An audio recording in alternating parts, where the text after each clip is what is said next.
Okay, so in this video, we are actually gonna talk about the micro displacement map and the micro displacement node setup that we are gonna do. So let's actually just start doing it. As you can see that I am gonna be using the Voronoi texture, and that's just how the Voronoi texture looks without changing any settings. So first thing first, we need to obviously increase the scale. So let's just put the scale to something like 30 just for the sake of testing. By the way, obviously this is not the final number. And now let's just use the bump map, not map, but bump node to see exactly how it is affecting our skin. And now if you were to just decrease the strength, you can see how it is basically affecting the skin. Now what you need to do, you need to just put the dimensions into the 4D and use the F2 variation, and just use the Manhattan variation as well. The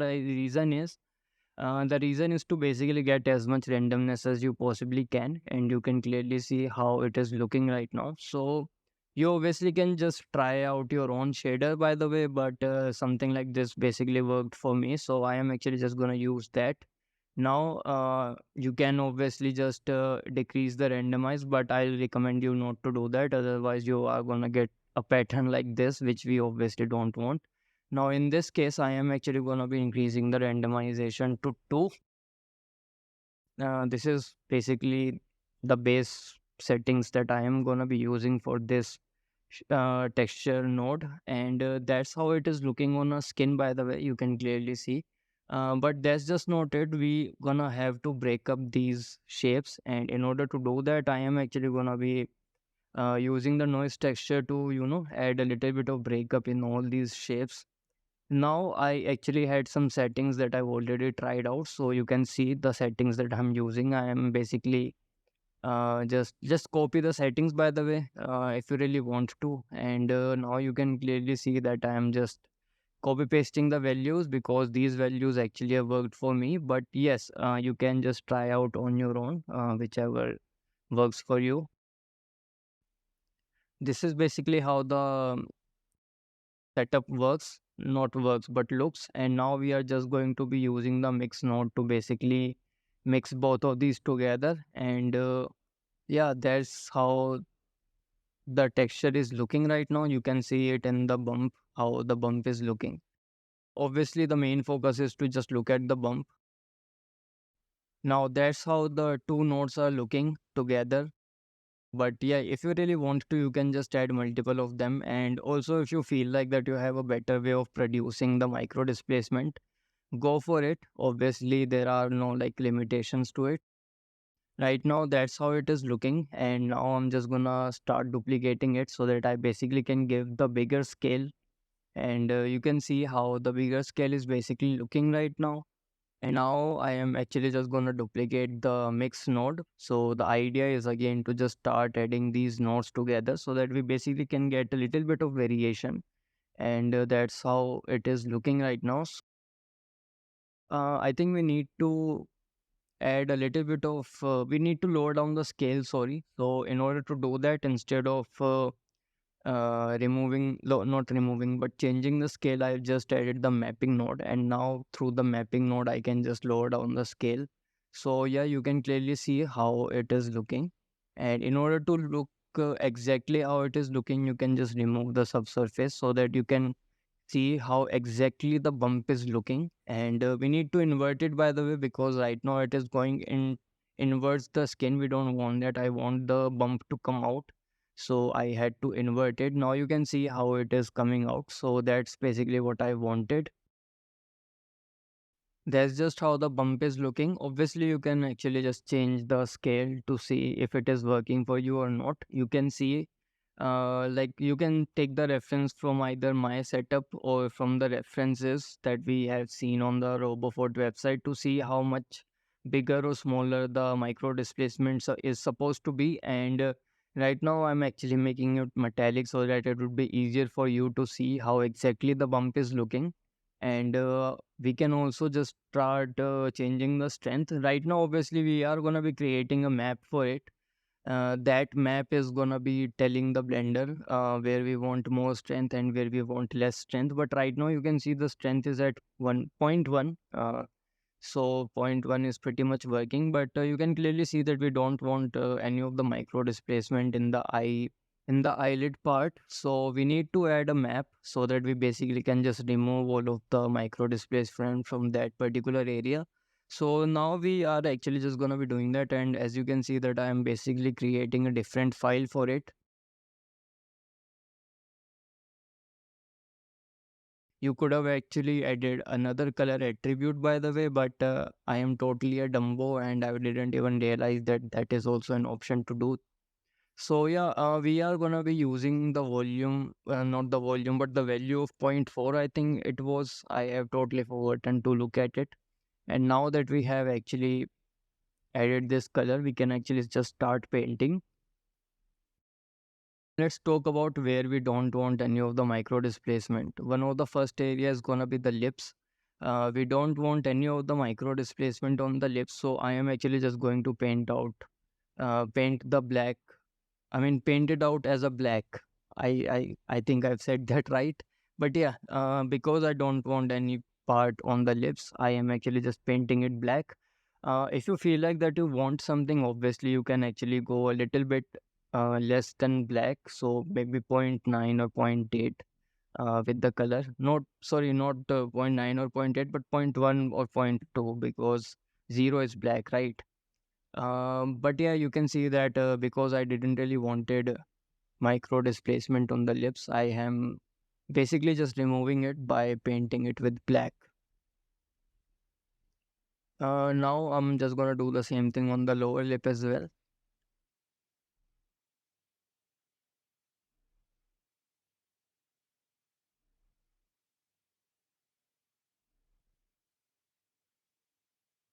Oh, by the way, this map is gonna be the strength of our micro displacement, just in case if you are like confused, like we are gonna be using it into a strength slot of our bump node. So that's basically how we are gonna be using it.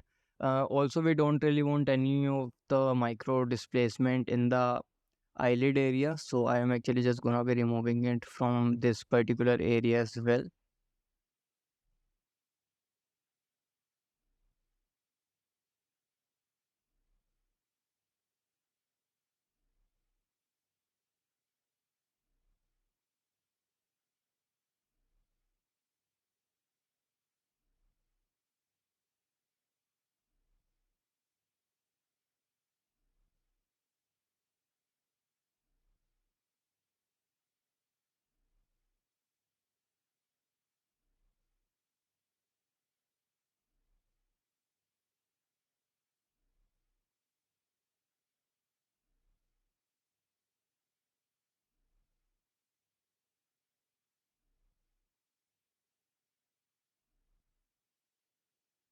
Okay, so I am actually kind of done with the eyelid area. And now, I think I'll actually just go to the cheek area if I'm not wrong.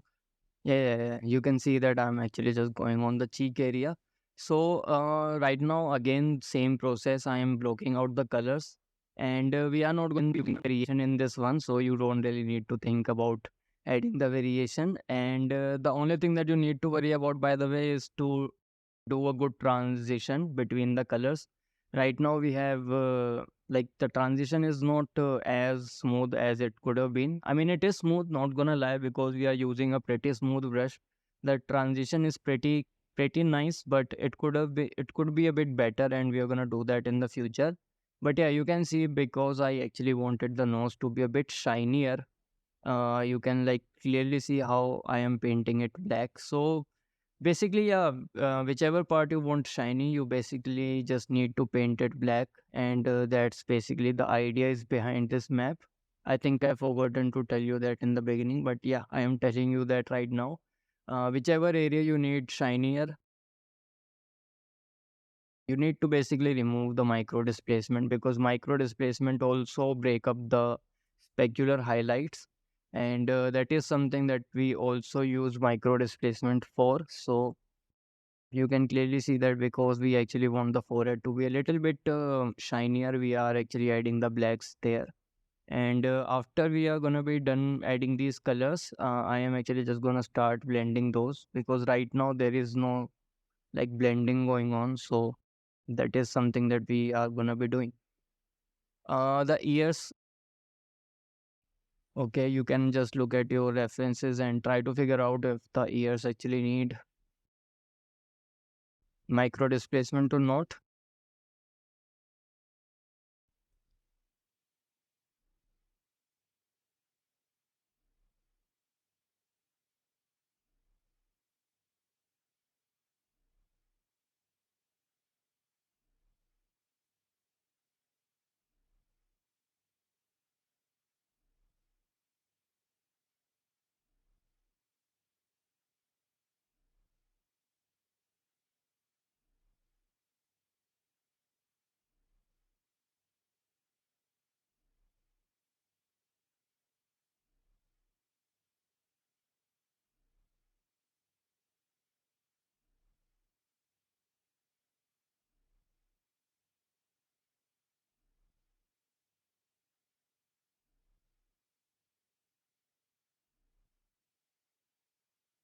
Okay, so that's pretty much the block out. And now we are actually just gonna start blending the color.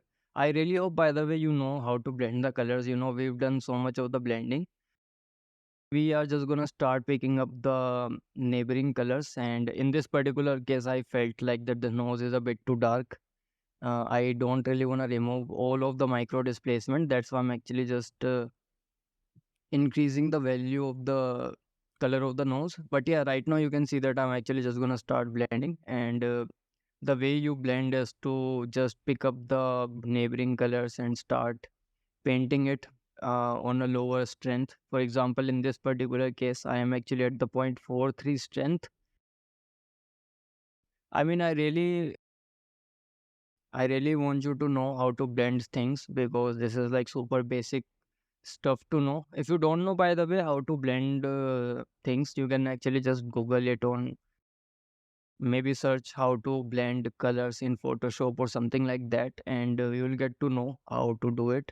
And yeah, we are just gonna be using the same technique to do so. And right now you can see that I am actually just selecting the neighboring colors. I am just keep on switching the colors, by the way, because I'm color picking the colors and not changing it from the color wheel. So that is something that you need to realize.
We are actually kind of done painting, and one thing that I can say is the base color that we picked up is actually a bit too bright.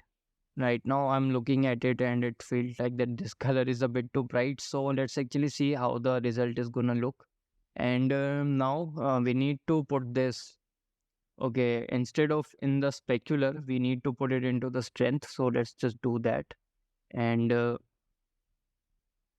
okay, let's see how it would look. Obviously, it's gonna take time because again, pretty high poly mesh that we are using. Now let's see. So we can actually just go to the bump node to see, and you can clearly see how much of the bump we have in the cheek area. So now we can actually just compare it with the nose, and you can clearly see, by the way, the nose the bump on the nose is less, which is what we wanted, by the way. So we are actually getting uh, wh- what we wanted. So that's pretty nice. And now you can actually just start adjusting the contrast according to your need. And as you can see, if I were to just remove all the whites, you cannot see any of the bump because we have basically removed all the bump. So that is something that you can do with the color ramp afterwards. But if you really want to, you can actually just go back and also start doing it in the paint process. So yeah, you can see that we are actually getting a little bit of bump in this particular area, but not really that much in the nose area. So that is something that we are doing.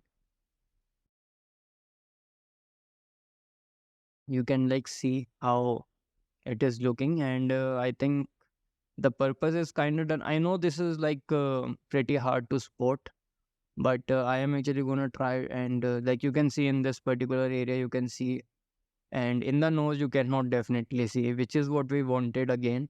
And in the eyelid area, you can see that we have it on the eye bag, but not as much on the, okay, not as much on the eyelid area. So that is something that we wanted, and that's pretty cool. That's what we wanted from the start. So yeah, that's pretty much the purpose of this video, and that's what I actually wanted to show you, how we are going to be using the micro displacement shader and the map. Right now obviously you need to tweak it a little bit, which is what I'm doing. You cannot actually get everything right on the first go. I mean, you technically can, but again, I am actually kind of dumb to get that right on the first go.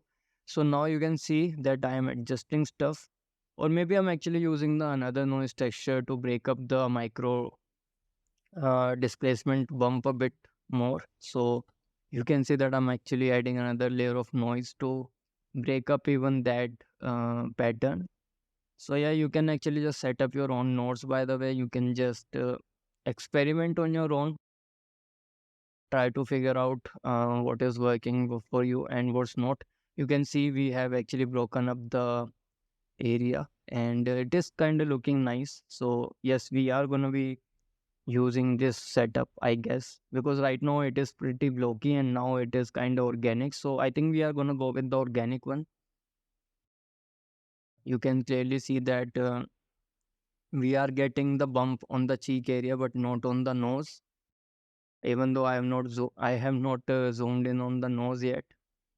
But yeah, you can clearly see even from the far that we have also it is breaking up the speck.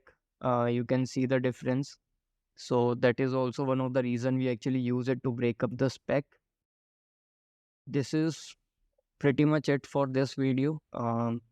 Micro displacement used for speck and more details. And also I've shown you how to basically paint the map. This is pretty much it, and I'm gonna see you in the next one.